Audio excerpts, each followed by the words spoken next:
আজ তোমাদের সাথে শেয়ার করব আমাদের 3rd ইয়ার ম্যারেজ অ্যানিভার্সারির দিনটা আমরা কিভাবে কাটিয়েছিলাম। অনেক দিন ধরে খুব ইচ্ছা হচ্ছিল বড়মার মন্দিরে একটু পুজো দিতে যাব, কিন্তু সময় বা সুযোগ কোনোটাই হচ্ছিল না। মুখে যতই বলি সময় সুযোগ হচ্ছিল না, কিন্তু মনে মনে এটা জানতাম যে বড়মা না চাইলে কিন্তু বড়মার কাছে একদমই যাওয়া যাবে না।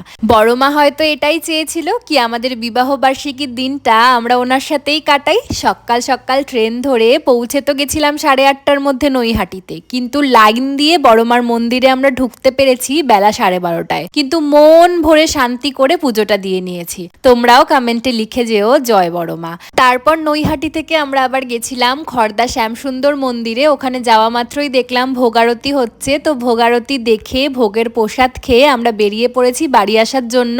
রাস্তায় একটা অরুণ আইসক্রিম খেলাম, দেন বাড়িতে পৌঁছে দুজনে 2 কাপ চা খেয়ে রাতে সেদ্ধ ভাত ডিনারে খেয়েছিলাম। তারপর শিকাঞ্জি খেয়ে দিনটা শেষ করলাম।